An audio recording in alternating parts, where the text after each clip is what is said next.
പിറന്നാലെന്ന മാനസികാരോഗ്യ ചർച്ചയുടെ ഇന്നത്തെ എപ്പിസോഡിലേക്ക് എല്ലാ പ്രേക്ഷകർക്കും ഹൃദ്യമായ സ്വാഗതം.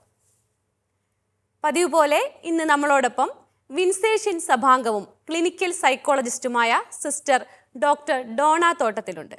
സിസ്റ്ററെ ഏറെ സ്നേഹത്തോടെ നമുക്ക് ചർച്ചയിലേക്ക് സ്വാഗതം ചെയ്യാം. സ്വാഗതം സിസ്റ്റർ. കൂടാതെ ഇന്ന് നമ്മളോടൊപ്പം ആയുർവേദ ഡോക്ടറും കൗൺസിലറുമായിട്ടുള്ള ഡോക്ടർ ടോം പയ്യപ്പിള്ളി സാറ് കൂടിയുണ്ട്. സാറിനെയും ഏറെ സ്നേഹത്തോടെ നമുക്ക് ചർച്ചയിലേക്ക് സ്വാഗതം ചെയ്യാം. സ്വാഗതം സാർ. സിസ്റ്റർ, സൈക്കോളജിയിലെ ഒരു പ്രധാനപ്പെട്ട വിഷയമാണല്ലോ മോട്ടിവേഷൻ അഥവാ പ്രേരണ എന്നുള്ളത്. ഇത് ഒരാളുടെ ഉള്ളിൽ തന്നെ ഉണ്ടാകേണ്ടതാണോ? പലപ്പോഴും കേട്ടിട്ടുണ്ട് കുട്ടികളിൽ പഠന വിഷയങ്ങളിലൊന്നും ഒരു മോട്ടിവേഷൻ ഇല്ല എന്ന് പറയുന്നത്. ഇതിനെക്കുറിച്ചായാലോ ഇന്നത്തെ ചർച്ച? തീർച്ചയായിട്ടും ഒരു മോട്ടിവേഷൻ എന്ന് പറയുന്ന ഒരു വാക്ക് കേൾക്കുമ്പോൾ തന്നെ ചിലപ്പോൾ എല്ലാവരുടെയും മനസ്സിലേക്ക് വരുന്നൊരു ചിന്ത മോട്ടിവേഷൻ സ്പീക്കർ അല്ലെങ്കിൽ മോട്ടിവേഷൻ സ്പീച്ച് എന്നൊക്കെയാണ്. അപ്പം ഈ മോട്ടിവേഷൻ എന്ന് പറയുന്ന ഇതൊരു ഊർജമാണ് ശരിക്കും പറഞ്ഞു കഴിഞ്ഞാൽ. അതായത് ഒരു പ്രചോദനം അല്ലെങ്കിൽ നമുക്കൊരു പ്രേരണ നൽകുന്ന ഒരു ശക്തിയാണ് നമുക്ക്. അപ്പോൾ ഈ മോട്ടിവേഷൻ എന്തിനു വേണ്ടി അല്ലെങ്കിൽ ആ ഒരു മോട്ടിവേഷൻ മൂലം അല്ലെങ്കിൽ ഒരു കാര്യം ചെയ്യാനായിട്ടുണ്ടാവുന്ന ഒരു പ്രേരണ അതെനിക്ക് എന്ത് തരുന്നു, ഇതൊക്കെ ആയിട്ട് ഒത്തിരി ബന്ധപ്പെട്ടതാണ് നമ്മുടെ ഈ മോട്ടിവേഷൻ എന്ന് പറയുന്ന ഒരു ടേം തന്നെയുള്ളത്. അപ്പോൾ സൈക്കോളജിയിൽ തീർച്ചയായിട്ടും ഇത് വളരെ പ്രധാനമായിട്ടും തിയറീസ് പല സിദ്ധാന്തങ്ങളിലൂടെയും നമ്മൾ പഠിക്കുന്ന ഒരു കാര്യമാണ് മോട്ടിവേഷൻ. ഈ ഒരു മോട്ടിവേഷനാണ് ഒരു മനുഷ്യനെ ഒരു സക്സസ്സിലേക്ക് നയിക്കുന്നത്. ഇപ്പോൾ വളർച്ച എന്ന് പറയുമ്പോൾ നമുക്കൊരു ക്രൊണോളജിക്കലായിട്ടുള്ള വളർച്ച അല്ലെങ്കിൽ നമ്മുടെ ശാരീരികമായിട്ടുള്ളൊരു വളർച്ച മാത്രമല്ല വേണ്ടത്. അവിടെ ഒരു സമഗ്രമായൊരു വളർച്ച അതിനാവശ്യമാണ്.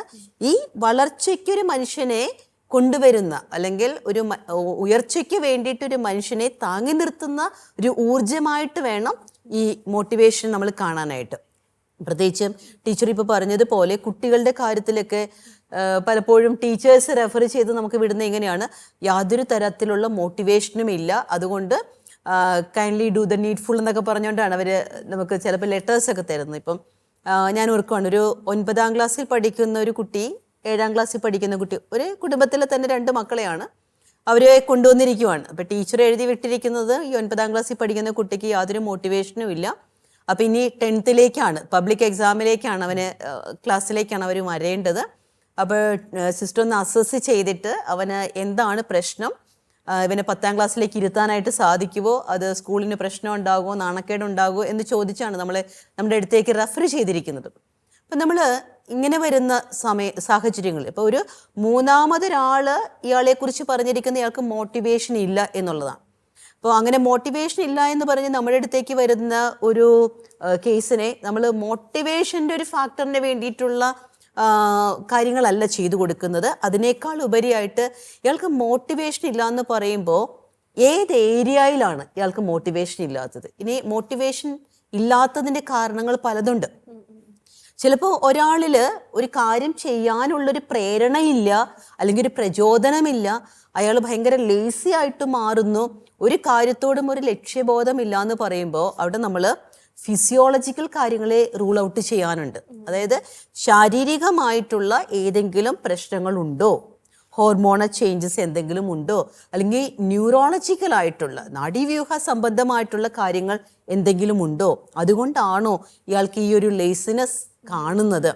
ഇനി ബുദ്ധിശക്തിയുടെ പേരിൽ അല്ലെങ്കിൽ ബുദ്ധിശക്തി എന്ന് പറയുന്ന ആ ശക്തി റിസോഴ്സിന് കുറവുകളുണ്ടോ, അല്ലെ പഠനത്തിൽ വൈകല്യങ്ങളുണ്ടോ? ഇപ്പം ലേണിംഗ് ഡിസോർഡർ പോലെയുള്ള കാര്യങ്ങളൊക്കെ ഉള്ളവരെ സംബന്ധിച്ചിടത്തോളം പഠന മേഖലയിലേക്ക് വരുമ്പോൾ യാതൊരു മോട്ടിവേഷനും ഇല്ല, കാരണം അവർക്ക് അവിടെ ഒരു ഡിസോർഡർ ഉണ്ട്.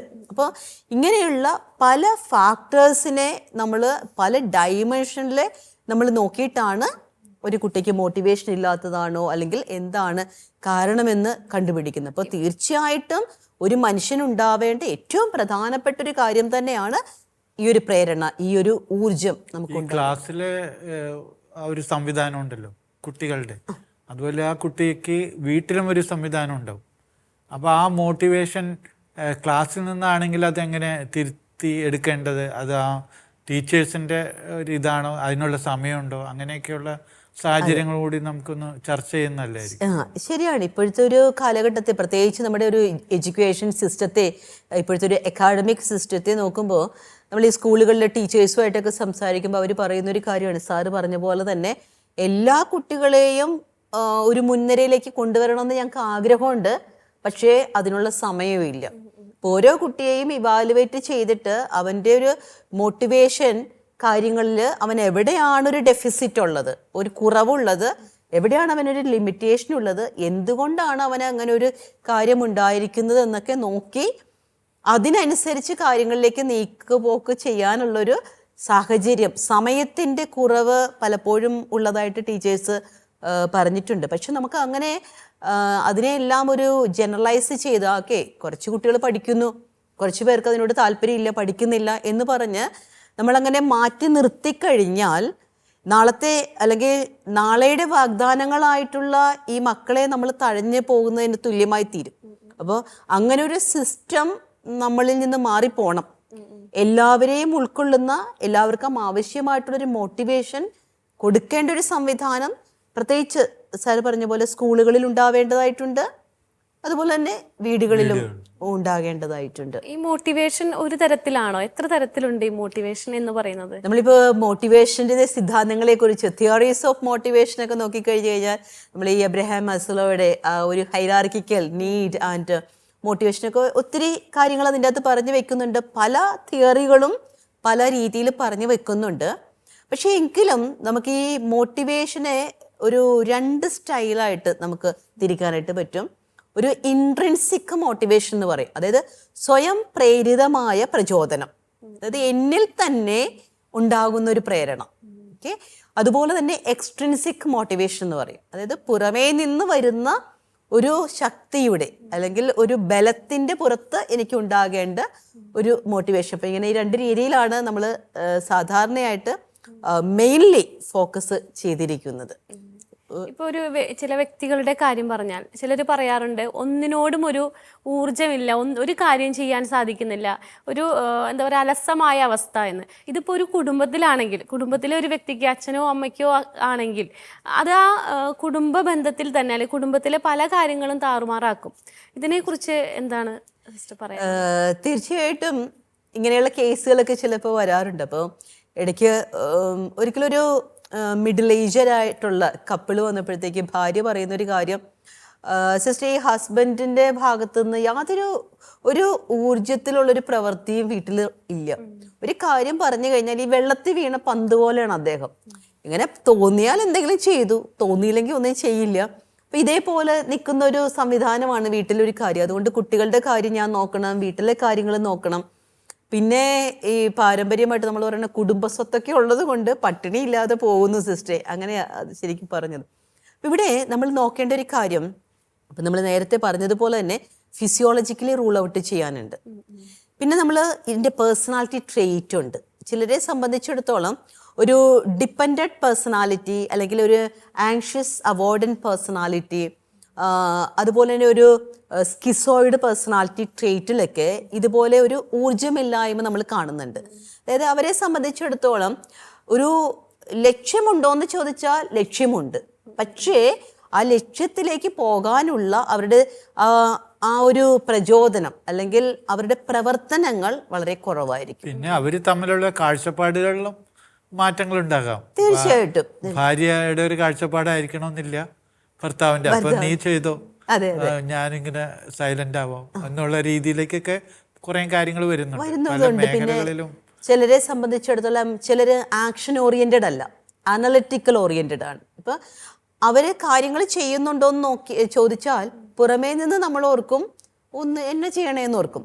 പക്ഷേ ഇവർ ഓരോ കാര്യങ്ങൾ അനലൈസ് ചെയ്യുന്നു, 1-2 വാക്കുകളെ ചിലപ്പോൾ അടുത്ത ആളോട് പറയുന്നുണ്ടാവുള്ളൂ, പക്ഷെ അത് അയാളുടെ ഒരു എക്സിക്യൂട്ടീവ് കപ്പാസിറ്റിയാണ്.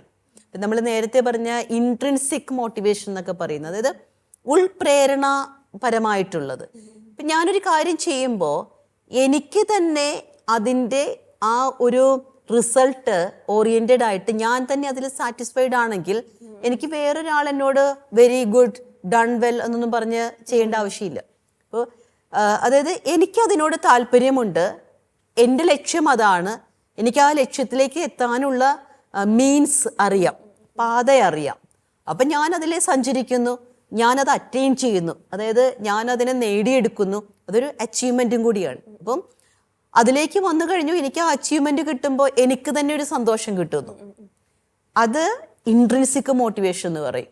അതായത് എനിക്ക് തന്നെ ഇപ്പം ഫോർ എക്സാമ്പിൾ ഒരു കുടുംബത്തിലെ ഒരു സ്ത്രീ, ഒരു വൈഫ് ഓർക്കുവാണ്, എനിക്ക് നല്ല ഭക്ഷണം പാകം ചെയ്ത് എല്ലാവർക്കും കൊടുക്കണം, രുചികരമായിട്ട് എനിക്ക് ഭക്ഷണം പാകം ചെയ്ത് കൊടുക്കണം. സോ അവർക്കതൊരു മോട്ടിവേഷനാണ്. അതിന് വേണ്ടിയിട്ട് എന്തൊക്കെ ചെയ്യണമെന്നുള്ളതും എന്തെല്ലാം ആഹാരം ഉണ്ടാക്കണം, ഫുഡ് എന്തെല്ലാം ഉണ്ടാക്കണം എന്നുള്ളത് അവർക്കറിയാം. സോ അവരത് ഉണ്ടാക്കുന്നു, മറ്റുള്ളവർക്ക് കൊടുക്കുന്നു, അവർ കഴിക്കുന്നു. ഇനി കഴിച്ചവരിത് നല്ലതാണെന്ന് പറഞ്ഞാലും നല്ലതല്ല എന്ന് പറഞ്ഞാലും ഇവരെ സംബന്ധിച്ചിടത്തോളം യാതൊരു പ്രശ്നവുമില്ല. കാരണം അവർക്ക് നല്ല ഫുഡ് ഉണ്ടാക്കണമെന്നുണ്ടായിരുന്നു, അവരുണ്ടാക്കി അത് കൊടുത്തു, സേവ് ചെയ്തു.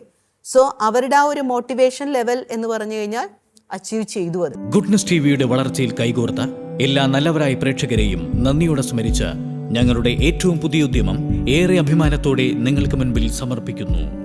Goodness TV in OTT platform. ഇനി മുതൽ OTT പ്ലാറ്റ്ഫോമായ ആൻഡ്രോയിഡ് HTBയിൽ ഗുഡ്നസ് ടെലിവിഷൻ ലഭ്യമാകുന്നു.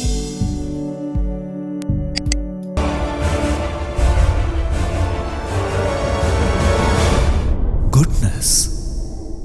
Stay with God. നല്ലതല്ല എന്ന് പറഞ്ഞാലും നല്ലതാണെന്ന് പറയും. ശരിക്കും നമ്മളൊരു പോസിറ്റീവ് തോട്ട്സ് അല്ലെങ്കിൽ പോസിറ്റീവ് ആയിട്ടുള്ള കാര്യങ്ങൾ കേൾക്കാൻ ആഗ്രഹിക്കുന്നവരാണ് മനുഷ്യർ. അപ്പോൾ ഈ പരസ്പരം ഇപ്പോൾ കുടുംബങ്ങളിലായാലും പരസ്പരമുള്ളൊരു പ്രചോദനം, ഒരു മോട്ടിവേഷൻ കൊടുക്കുക എന്നുള്ളത് അത്യാവശ്യം തന്നെയല്ലേ?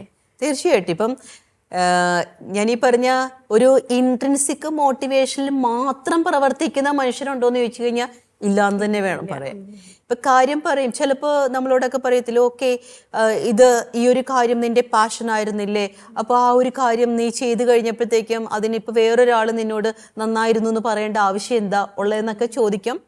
തിയറട്ടിക്കലി ഓക്കെ, ഇൻട്രിൻസിക് മോട്ടിവേഷൻ ഉള്ള ഒരാൾക്ക് എക്സ്റ്റേണൽ ഒരാളിൽ നിന്നൊന്നും കേൾക്കണമെന്നില്ല. പക്ഷേ അങ്ങനെയല്ല മനുഷ്യർ. ടീച്ചർ പറഞ്ഞതുപോലെ ഏതൊരു മനുഷ്യൻ്റെ ഉള്ളിലും ഇങ്ങനൊരു ആഗ്രഹമുണ്ട്, പുറമേ നിന്നൊരു അപ്രീസിയേഷൻ അല്ലെങ്കിൽ ഒരു റിവാർഡ്. അപ്പം സാധാരണ സൈക്കോളജിയിൽ ബിഹേവിയറിസ്റ്റ് മോഡ് പറയും, ആ പുറമേ നിന്ന് കിട്ടുന്ന ഒരു റീഇൻഫോഴ്സ്മെൻറ്റും റിവാർഡുമാണ് ഒരു മനുഷ്യനെ പിന്നീടും കാര്യങ്ങൾ ചെയ്യാനായിട്ട് ഒരു പ്രചോദനം. കായിക മേഖലയിൽ അത് തന്നെയാണല്ലോ നടക്കണേ. കാരണം അവരിപ്പോ ഫസ്റ്റ് കിട്ടി, ഓട്ടത്തിന് ഫസ്റ്റ് കിട്ടി എന്ന് പറയുമ്പോൾ മറ്റുള്ളവർ അത് കൈയടിക്കുമ്പോഴാണ് അവർക്ക് അത് അല്ലെങ്കിൽ ഒരു പെർഫോമൻസ്. ഇപ്പൊ ഒരാളൊരു പാട്ട് പാടി സ്റ്റേജിൽ നിന്ന് ഇറങ്ങുമ്പോൾ കൈയടിക്കുമ്പോൾ അത് അപ്പൊ അവിടെ എക്സ്ട്രിൻസിക്കുമായി ഇൻട്രിൻസിക്. അപ്പൊ അത് പ്രത്യേകം നമ്മൾ ശ്രദ്ധിക്കേണ്ട ഒരു കാര്യമുണ്ട്. ഇപ്പൊ ചിലരെയൊക്കെ സംബന്ധിച്ചിടത്തോളം ഇപ്പൊ ഒരു ഹസ്ബൻഡ് ആൻഡ് വൈഫ് നമ്മുടെ അടുക്കൽ വന്നു കഴിഞ്ഞപ്പോഴത്തേക്കും വൈഫ് പറഞ്ഞു, എന്നെ ഒരു കാര്യത്തിനും പുള്ളി മോട്ടിവേറ്റ് ചെയ്യാറില്ല, ഒന്നും പറയാറില്ല എന്ന് പറഞ്ഞു. ഇവർ രണ്ടുപേരും ഒരേ ഫേമിൽ വർക്ക് ചെയ്യുന്നവർ. പക്ഷേ ഭാര്യ നന്നായിട്ട് എല്ലാ കാര്യങ്ങളും ചെയ്യുന്നുണ്ട്, ഹൈ അച്ചീവ്മെൻ്റ് ലെവലാണ്. ഇപ്പം ഹസ്ബൻഡ് പറഞ്ഞ കാര്യം, സിസ്റ്റർ ഇവള് വർക്ക് ചെയ്യുന്നതനുസരിച്ച് ഇവൾക്ക് ഇതിൻ്റെ ഒരു പ്രൊഡക്ഷൻ അല്ലെങ്കിൽ ഒരു റിസൾട്ട് ഉണ്ട്, ആ റിസൾട്ട് കിട്ടുന്നുണ്ട് എന്നുള്ളൊരു കാര്യം അത് അവൾക്കും തെളിവാണ്, അവൾക്കറിയാം. പിന്നെ ഞാൻ എന്തിനാ പറഞ്ഞു കൊടുക്കുന്നത്? അപ്പൊ ഇതാണ് പലപ്പോഴും ഈ കുടുംബങ്ങളിൽ ഉണ്ടാവുന്ന ചില അസ്വസ്ഥതകൾ ഇതിൻ്റെയൊക്കെ പേരിലായിരിക്കും. അപ്പം നമ്മൾ മനസ്സിലാക്കേണ്ട ഒരു കാര്യം, നമ്മുടെ കൂടെ ജീവിക്കുന്ന ഓരോ വ്യക്തികൾക്കും ഇതുപോലെ അവർക്കൊരു മോട്ടിവേഷൻ കാണും തീർച്ചയായിട്ടും. അതുകൊണ്ടാണല്ലോ അവർ ആ കാര്യങ്ങൾ ചെയ്യുന്നത്.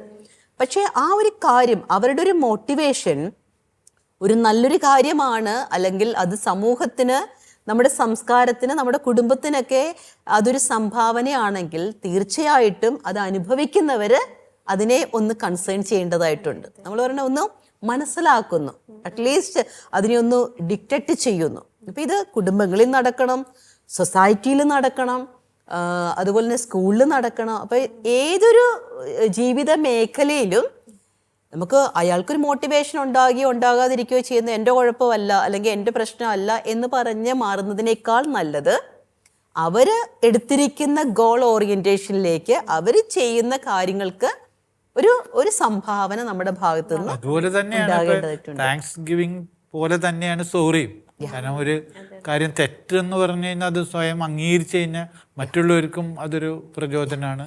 പിന്നെ കൂടുതൽ സന്തോഷം നൽകാനായിട്ട്, തിരുത്താനായിട്ട് സാധിക്കും. ഒത്തിരി ചിന്തിച്ചത് വീണ്ടും ആവർത്തിക്കാതിരിക്കാനായിട്ട് സഹായിക്കും. മോട്ടിവേഷനിൽ പ്രധാനപ്പെട്ട കാര്യം തന്നെയാണ് ഇപ്പൊ സാറ് പറഞ്ഞത്, ഒരു ഫീഡ്ബാക്ക് ആണ്. ഒരു കാര്യം ചെയ്തപ്പോ ഓക്കെ നീ ചെയ്തത് നന്നായിരുന്നു, പക്ഷെ ഇതുകൂടി നീ സൂക്ഷിക്കണം, അല്ലെങ്കിൽ അത് ശരിയായില്ല എന്ന് പറയുമ്പോഴും അതും ഒരു തരത്തിലുള്ളൊരു ഫീഡ്ബാക്ക് കൊടുക്കുന്നു. അത് അയാളിൽ മോട്ടിവേഷൻ ജനിപ്പിക്കുന്നുണ്ട്. പിന്നെ നമ്മൾ സബ്ജക്റ്റീവായിട്ട് ചിന്തിക്കുമ്പോൾ, അതായത് നമ്മൾ ഓരോരുത്തരും ചിന്തിക്കുമ്പോൾ നമ്മൾ ഓർക്കേണ്ട ഒരു കാര്യം, ഇൻട്രിൻസിക് മോട്ടിവേഷന്റെ പ്രൊപ്പോർഷൻ കൂട്ടാനായിട്ട് നോക്കണം. പ്രത്യേകിച്ച് ഇന്നത്തെ കാലഘട്ടം കഴിഞ്ഞ ദിവസം ഞാനൊരു എൻ്റെ ഒരു സുഹൃത്തുമായിട്ട് സംസാരിച്ചപ്പോൾ പറഞ്ഞൊരു കാര്യമാണ്, ഇതൊരു ജലസ് കൾച്ചർ ആണ്. അതായത് ഒരു അസൂയയുടെ കൾച്ചർ പതുക്കെ വരുന്നുണ്ട്. ഇപ്പം നമുക്കറിയാം നമ്മുടെ ജീവിതത്തിൽ ഇപ്പോൾ കാണുന്നവർ, അതായത് ഒരു റിയൽ പ്ലാറ്റ്ഫോമിലും വെർച്വൽ പ്ലാറ്റ്ഫോമിലും ഒത്തിരി ബുള്ളിങ് കിട്ടുന്നൊരു കാലഘട്ടമാണ്. ഇപ്പം നമ്മൾ പറയും ഈ മോട്ടിവേഷൻ്റെയൊക്കെ കാര്യം പറഞ്ഞപ്പോഴത്തേക്ക് എനിക്ക് പറയാൻ പറ്റുന്നൊരു കാര്യം എന്ന് വെച്ച് കഴിഞ്ഞാൽ, ഈ ചിലപ്പം മോട്ടിവേറ്റഡ് ആയിരിക്കും അയാൾ, ആ ലക്ഷ്യബോധം ഉണ്ടായിരിക്കും, അതിനനുസരിച്ച് കാര്യങ്ങൾ ചെയ്തുകൊണ്ട് പോകുന്നു.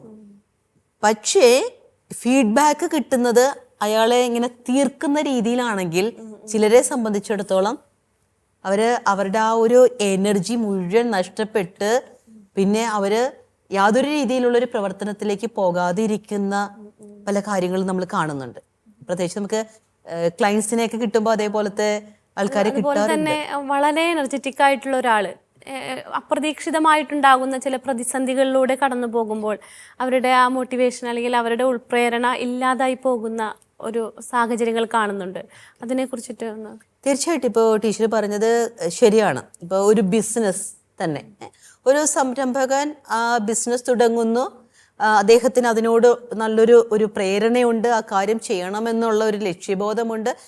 ചെയ്യാനായിട്ട് തുടങ്ങുമ്പോൾ പുറമേ നിന്ന് വരുന്ന ചില ശക്തികൾ അദ്ദേഹത്തെ താഴ്ത്തിക്കെട്ടുന്നത് പോലെയോ അല്ലെങ്കിൽ പിന്നീട് സമൂഹത്തിലേക്ക് തലപൊക്കി നടക്കാൻ പറ്റാത്ത രീതിയിലൊക്കെയുള്ള ചില കിംവദന്തികൾ, ചില കാര്യങ്ങളൊക്കെ പ്രചരിപ്പിക്കും. അപ്പോൾ അതിൻ്റെയൊക്കെ അടിസ്ഥാനത്തിൽ ചിലപ്പോൾ ചിലരുടെ ആ ഒരു ഊർജം നഷ്ടപ്പെടുന്നതായിട്ട് നമ്മൾ കാണാറുണ്ട്.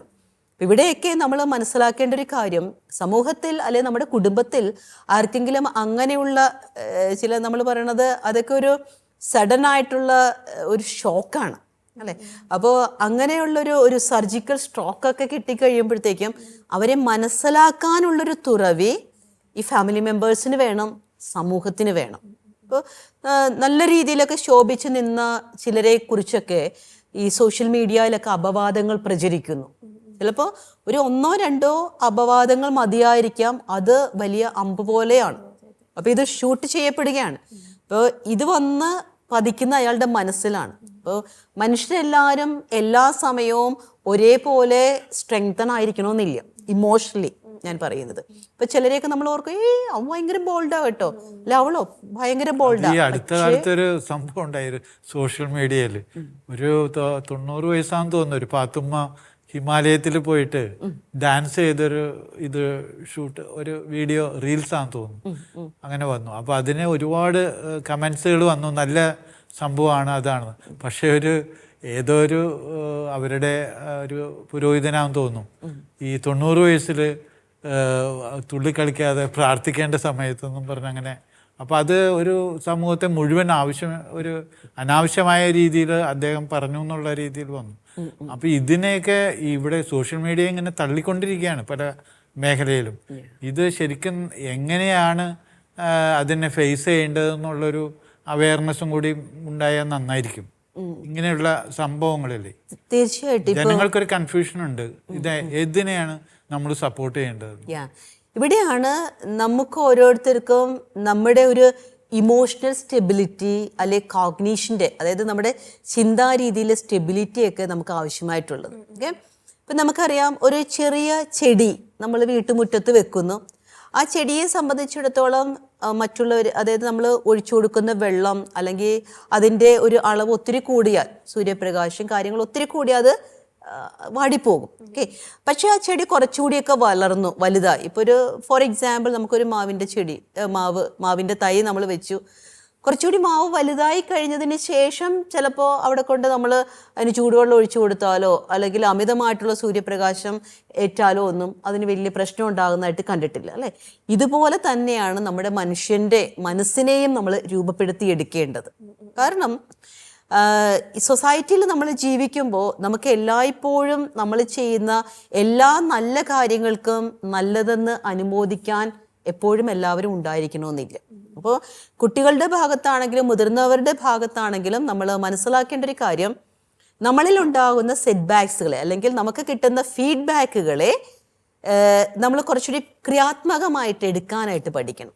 അപ്പോൾ എനിക്കൊരു മോട്ടിവേഷനുണ്ട് അല്ലെങ്കിൽ എനിക്കൊരു പാഷനുണ്ട്, ആ പാഷനിലേക്ക് ഞാൻ നടന്നു പോകുമ്പോൾ എനിക്ക് പ്രോത്സാഹനങ്ങളും കിട്ടും, തിക്താനുഭവങ്ങളും കിട്ടും. ഇപ്പോൾ കുട്ടികളിൽ തന്നെ അങ്ങനെയുള്ളൊരു മനോഭാവം വളർത്തിയെടുക്കാനായിട്ട് നോക്കിക്കഴിഞ്ഞാൽ ഇതേപോലെ ഈ ഒരു ഇൻട്രിൻസിക് മോട്ടിവേഷന്റെ പ്രൊപ്പോർഷൻ നമുക്ക് കൂട്ടാനായിട്ട് സാധിക്കും. മോട്ടിവേഷനുമായി ബന്ധപ്പെട്ടതാണോ ഈ പാഷൻ എന്ന് പറയുന്നത്? അതിനെക്കുറിച്ച് പാഷനും മോട്ടിവേഷനും തമ്മിലുള്ള ഒരു ബന്ധം എങ്ങനെയാണ്?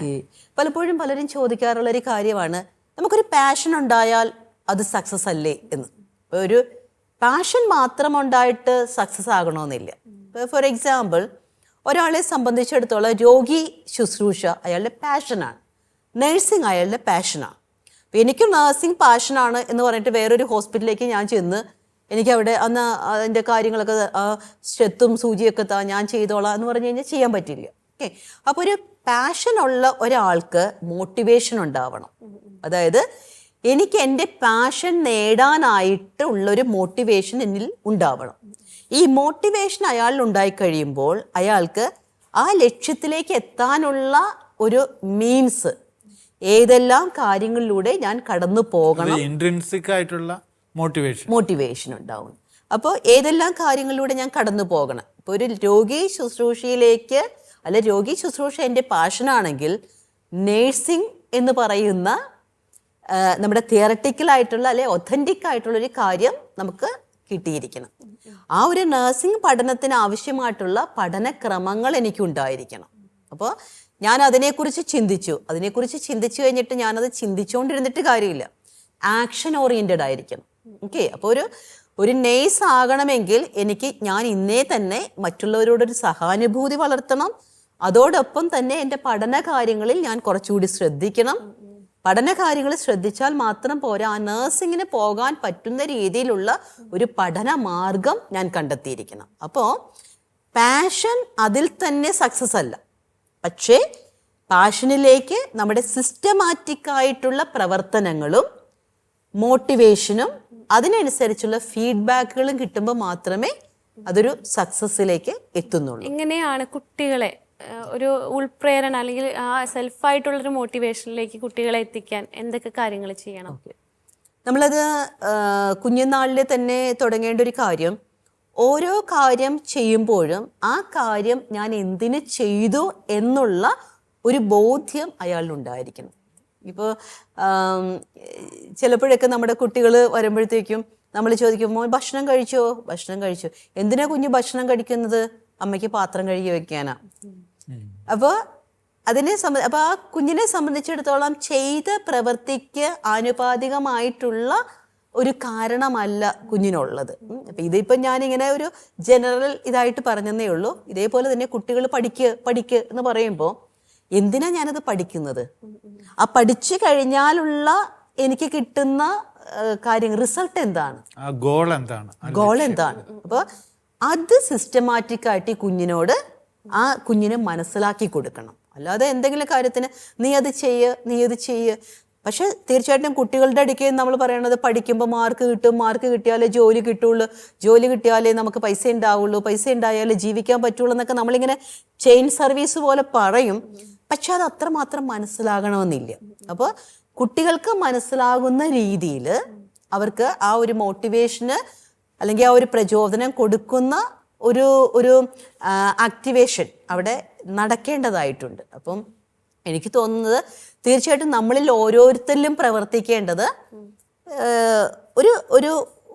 ഒരു നല്ല കാര്യം ചെയ്യാനായിട്ടുള്ള. അപ്പോൾ അവിടേക്ക് കുറച്ചൊരു സ്പിരിച്വൽ ആത്മീയത നമുക്ക് കലർത്താനുണ്ട്. കാരണം ദൈവം എനിക്ക് ഈ ജീവിതം നൽകിയിരിക്കുന്നത് എനിക്ക് വേണ്ടി മാത്രം ജീവിക്കാനല്ല, ഈ സമൂഹത്തിന് നന്മ ചെയ്യാനാണ്. പിന്നെ എൻ്റെ സ്വപ്നങ്ങൾ എൻ്റെ മാത്രം സ്വപ്നങ്ങളല്ല, എൻ്റെ ഫാമിലിയുടെയും കൂടി സ്വപ്നങ്ങളാണ്.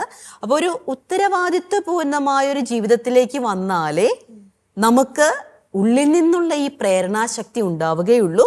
അങ്ങനെ നമുക്കൊരു പ്രേരണാശക്തി ഉണ്ടാകുമ്പോൾ മറ്റുള്ളവർക്ക് നമ്മളെ സപ്പോർട്ട് ചെയ്യാനായിട്ട് സാധിക്കും. അതിനേക്കാൾ ഉപരി ദൈവം നമ്മുടെ ജീവിതത്തെ അനുഗ്രഹിക്കുകയാണ് ചെയ്യുന്നത്. മനം തുറന്നാലെന്ന മാനസികാരോഗ്യ ചർച്ചയുടെ ഇന്നത്തെ എപ്പിസോഡ് ഇവിടെ അവസാനിക്കുകയാണ്. ചർച്ചയിൽ പങ്കെടുത്ത ഡോക്ടർ ഡോണ തോട്ടത്തിലിനും ഡോക്ടർ ടോം പയ്യപ്പിള്ളിക്കും ഏറെ സ്നേഹത്തോടെ നന്ദി അറിയിക്കുന്നു. അടുത്തയാഴ്ച ഇതേ ദിവസം ഇതേ സമയം പുതിയൊരു വിഷയവുമായി നമുക്ക് കണ്ടുമുട്ടാം. ഏവർക്കും നന്ദി, നമസ്കാരം.